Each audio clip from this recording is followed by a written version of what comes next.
بسم الله الرحمن الرحيم. إن الله وملائكته يصلون على النبي يا أيها الذين آمنوا صلوا عليه وسلموا تسليما. اللهم صل على محمد وآل محمد. عن جابر بن عبد الله الأنصاري فاطمة الزهراء عليها السلام بنت رسول الله صلى الله عليه وآله قال: سمعت فاطمة أنها قالت: دخل علي أبي رسول الله في بعض الأيام فقال: السلام عليك يا فاطمة.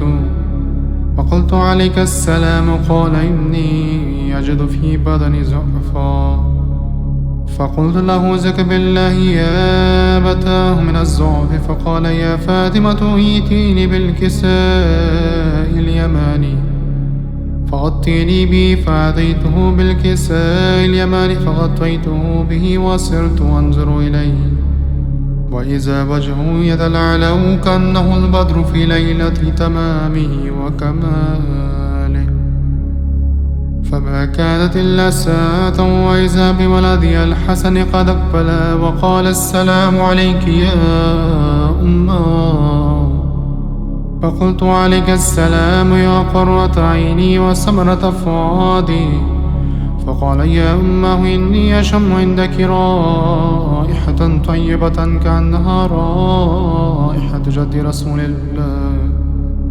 فقلت: نعم إن جدك تحت الكساء. فأقبل الحزن نحو الكساء وقال: السلام عليك يا جداه يا رسول الله، أتأذن لي أن أدخل معك تحت الكساء؟ قال: وعليك السلام يا ولدي ويا صاحب حوضي، قد أذنت لك. فدخل معه تحت الكساء فما كان إلا ساعة وإذا بولدي الحسين قد أقبل وقال: السلام عليك يا أمه.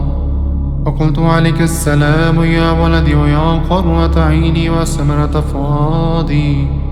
فقال لي: يا أمه إني أشم عندك رائحة طيبة كأنها رائحة جد رسول الله. فقلت: نعم إن جدك وخاك تحت الكساء. فدنا الحسين نحو الكساء وقال: السلام عليك يا جد، السلام عليك يا من اختاره الله، أتأذن لي أن أكون معكم تحت الكساء؟ فقال: وعليك السلام يا ولدي ويا شافي أمتي، قد أذنت لك. فدخل معهما تحت الكساء. فأقبل عند ذلك أبو الحسن علي بن أبي طالب وقال: السلام عليك يا بنت رسول الله. فقلت: عليك السلام يا أبا الحسن ويا أمير المؤمنين. فقال: يا فاطمة إني أشم عندك رائحة طيبة كأنها رائحة أخي وابن عمي رسول الله. فقلت: نعم ها هو مع ولديك تحت الكساء. فأقبل علي نحو الكساء وقال: السلام عليك يا رسول الله، أتأذن لي أن أكون معكم تحت الكساء؟ قال له: وعليك السلام يا أخي ويا وصي وخليفتي وصاحب لواي، قد أذنت لك. فدخل علي تحت الكساء ثم أتيت نحو الكساء وقلت: السلام عليك يا أبتاه يا رسول الله، أتأذن لي أن أكون معكم تحت الكساء؟ قال: وعليك السلام يا بنتي ويا بضعتي، قد أذنت لك. فدخلت تحت الكساء فلما اكتمل جميع تحت الكساء أخذ برسول الله بطرف الكساء وأما بيد اليمنى إلى السماء وقال: اللهم إن هؤلاء أهل بيتي وخاصتي وخامتي، لحمهم لحمي ودمهم دمي، يؤلمني ما يؤلمهم ويحزنني ما يحزنهم. أنا حرب لمن حاربهم وسلم لمن سالمهم وعدوا لمن عاداهم ومحبا لمن أحبهم. إنهم مني وأنا منهم، فاجعل صلواتك وبركاتك ورحمتك وغفرانك ورضوانك علي وعليهم، واعزب عنهم الرجس وطهرهم تطهيرا. اللهم صل على محمد وآل محمد. فقال الله عز وجل: يا ملائكتي ويا سكان السماوات، إني ما خلقت سماء مبنية ولا أرضا مدحية ولا قمرا منيرا ولا شمسا مضية ولا فلكا يدور ولا بحر يجري ولا فلك يسري إلا في محبة هؤلاء الخمسة الذين هم تحت الكساء. فقال الأمين جبرائيل: يا ربي ومن تحت الكساء؟ فقال عز وجل: هم أهل بيت النبوة ومعدن الرسالة، هم فاطمة وأبوها وبعلها وبنوها. اللهم صل على محمد وآل محمد. فقال جبرائيل: يا ربي أتأذن لي أن أهبط إلى الأرض لأكون معهم سادسا؟ فقال الله: نعم قد أذنت لك. فهبط الأمين جبرائيل وقال: السلام عليك يا رسول الله.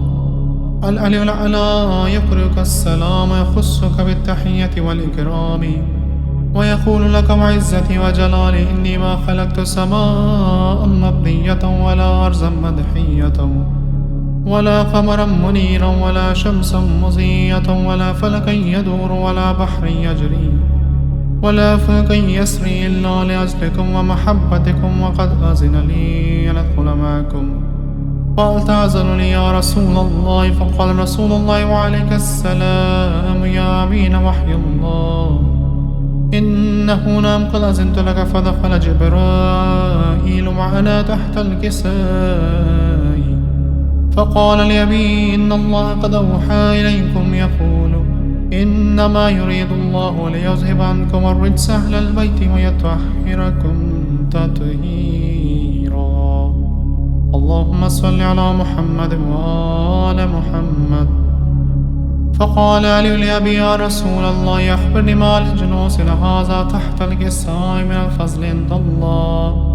فقال النبي صلى الله عليه وآله: والذي بعثني بالحق نبيا واصطفاني بالرسالة نجيا ما ذكر خبرنا هذا في محفل من محافل أهل الأرض وفي جمع من شيعتنا ومحبينا إلا ونزلت عليهم الرحمة وحفت بهم الملائكة واستغفر لهم إلى أن يتفرقوا.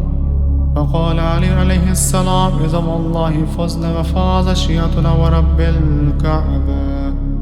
فقال النبي ثانيا: يا علي والذي بعثني بالحق نبيا واصطفاني بالرسالة نجيا ما ذكر خبرنا هذا في محفل من محافل أهل الأرض وفي جمع من شيعتنا ومحبينا وفيهم محموم إلا وفرج الله هما ولا مغموم إلا وكشف الله غما ولا طالب حاجة إلا وقضى الله حاجته.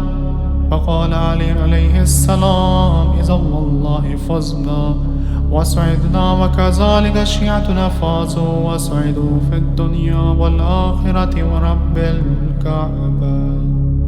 اللهم صل على محمد وآله